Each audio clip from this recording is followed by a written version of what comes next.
इस वक्त कोरोना की वजह से पूरी दुनिया एक संकट के दौर से गुजर रही है।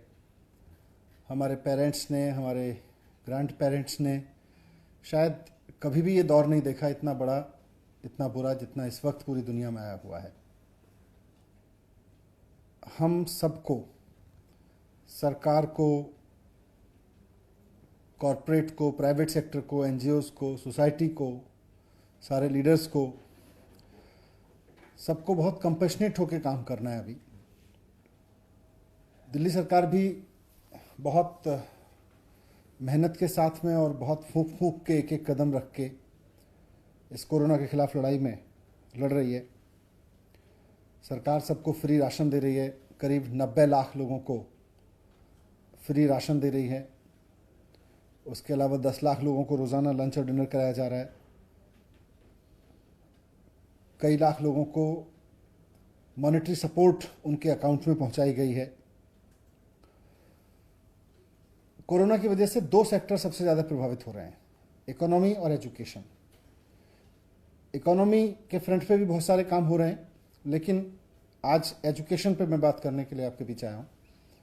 और एजुकेशन में गवर्नमेंट स्कूल्स के बच्चों के लिए सरकार ने, जो दिल्ली के गवर्नमेंट स्कूल में पढ़ते हैं उन बच्चों के लिए सरकार ने ऑनलाइन क्लासेस शुरू कर दी हैं। उन्होंने उसमें ऑन फोन क्लासेस ली जा रही हैं, ऑनलाइन क्लासेस ली जा रही हैं और भी कई मीडियम्स के माध्यम से क्लासेस ली जा रही हैं और लेने की तैयारी है। प्राइवेट स्कूल के बारे में मैं कहना चाहता हूं कि प्राइवेट स्कूल दिल्ली में और भारत में, पूरे देश में कंपनियों द्वारा नहीं चलाए जाते, ट्रस्ट द्वारा चलाए जाते हैं, संस्थाओं द्वारा चलाए जाते हैं। ये माना जाता है कि प्राइवेट स्कूल, इस कानून में ये माना गया है कि प्राइवेट स्कूल जो लोग चलाएंगे और जो प्राइवेट स्कूल जो संस्थाएं चलाएंगी वो प्रॉफिटेबल संस्थाएं नहीं होंगी, वो चैरिटेबल संस्थाएं होंगी, वो ट्रस्ट होंगी। तो ऐसे में मुझे अब कई जगह से शिकायत मिल रही है, सरकार को शिकायत मिल रही है कि कुछ स्कूल बढ़ा चढ़ा के फीस चार्ज कर रहे हैं। सरकार से अनुमति लिए बिना बहुत सारे स्कूलों ने फीस बढ़ा दी है। कई जगह से शिकायत मिल रही है कि बहुत सारे स्कूल ट्यूशन फीस के अलावा और भी कई तरीके की फीस चार्ज कर रहे हैं, एनुअल चार्जेस ले रहे हैं, ट्रांसपोर्टेशन फीस ले रहे हैं, जबकि अब तो ट्रांसपोर्टेशन पे कोई खर्चा भी नहीं हो रहा। पूरे पूरे क्वार्टर की फीस मांग रहे हैं बहुत सारे स्कूल्स। कई स्कूलों के बारे में शिकायत मिली है कि उन्होंने, अगर किसी बच्चे ने फीस नहीं दी है तो अपने यहाँ ऑनलाइन क्लासेस बंद करा दी हैं, उन बच्चों की ऑनलाइन क्लासेस फैसिलिटीज़ बंद कर दी हैं। तो इतना नीचे गिरने की ज़रूरत नहीं है प्राइवेट स्कूल्स को। आप सब लोग एक ट्रस्ट के ज़रिए चलते हैं, एक संस्था के द्वारा चलते हैं और उसमें आपका बेसिक मैंडेट है कि आप समाज सेवा करेंगे। ऐसे में किसी बच्चे की फीस ना देने की वजह से उसको, उसका नाम ऑनलाइन क्लासेस तक से हटा देना, ये तो ठीक नहीं है।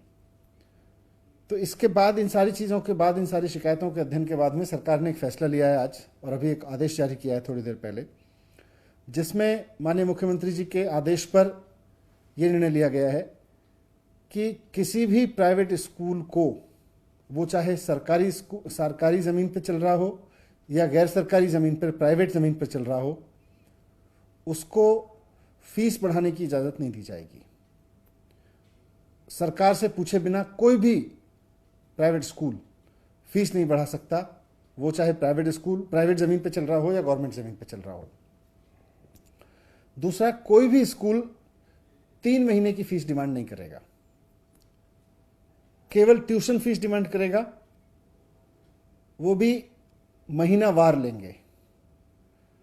कोई स्कूल पेरेंट्स को 3-3 महीने की फीस नहीं चार्ज करेगा। इसके साथ जो ऑनलाइन एजुकेशन दी जा रही है बच्चों को स्कूल्स की तरफ से, प्राइवेट स्कूल्स की तरफ से, सभी बच्चों को देनी होगी। अगर कोई पेरेंट फीस नहीं दे पा रहा है तो उनके बच्चों का नाम ऑनलाइन टीचिंग से नहीं हटाया जाएगा, उनको ऑनलाइन फैसिलिटीज नहीं काटी जाएंगी, ये आदेश दिए हैं। साथ में कोई भी स्कूल ट्रांसपोर्टेशन फीस नहीं चार्ज करेगा इस दौरान। क्योंकि अभी ट्रांसपोर्टेशन पे कोई खर्चा नहीं है, इसलिए ट्रांसपोर्टेशन फीस चार्ज करने की ज़रूरत नहीं है। 1 महीने की फीस के अलावा कोई और 1 महीने की ट्यूशन फीस के अलावा कोई भी स्कूल, वो चाहे प्राइवेट ज़मीन पे बना है या सरकारी ज़मीन पे बना है, कोई भी स्कूल 1 महीने की ट्यूशन फीस के अलावा किसी भी पेरेंट से कोई और तरह की फीस चार्ज नहीं करेगा। ना ट्रांसपोर्ट फीस चार्ज करेगा, ना कोई एनुअल चार्ज करेगा, कोई चार्ज नहीं लेंगे। साथ में यह भी ऑर्डर दिया गया है कि सभी प्राइवेट स्कूलों की, चाहे वो सरकारी स्कूल पे, सरकारी ज़मीनों पे बने हैं या प्राइवेट ज़मीन पे बने हैं, ये जिम्मेदारी होगी कि वो अपने सभी स्टाफ को, टीचिंग और नॉन टीचिंग, कॉन्ट्रैक्ट का हो या आउटसोर्स किया हुआ हो, सभी स्टाफ को समय पे सैलरी उपलब्ध कराएंगे। अगर किसी तरह का उनके रेवेन्यूज़ में कोई शॉर्टफॉल है तो जो अपनी पेरेंट संस्था है उससे पैसा लेके पूरा करेंगे, लेकिन पैसे की कमी की वजह से किसी स्टाफ की सैलरी नहीं रोकेंगे और पैसे की कमी के बहाने पर किसी बच्चे को पढ़ने से नहीं रोकेंगे। ये दोनों इंस्ट्रक्शंस इस ऑर्डर में साफ साफ हैं। और ये order Delhi school education act और नेशनल डिजास्टर मैनेजमेंट एक्ट दोनों के अधिकारों के तहत जारी किया गया है, क्योंकि इस वक्त पूरा देश कोरोना की आपदा से जूझ रहा है। पूरे देश में कोरोना को आपदा घोषित करके आपदा कानून लागू है। तो इस आपदा कानून के लागू होने के समय में इन आदेशों का जो पालन नहीं करेगा स्कूल, उसके खिलाफ दिल्ली स्कूल एजुकेशन एक्ट और आपदा कानून दोनों के तहत कार्रवाई की जाएगी। मैं फिर से समराइज कर देता हूं कि कोई भी स्कूल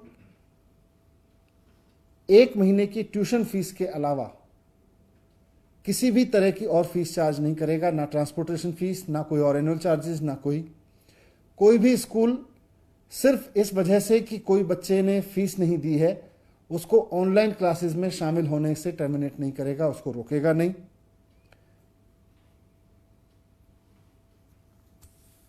बिना सरकार की इजाज़त के कोई फीस नहीं बढ़ाएगा, जो फीस पहले से थी उसी को अलाउ किया जाएगा, उसके अलावा बढ़ी हुई फीस नहीं चार्ज की जाएगी किसी भी स्कूल में।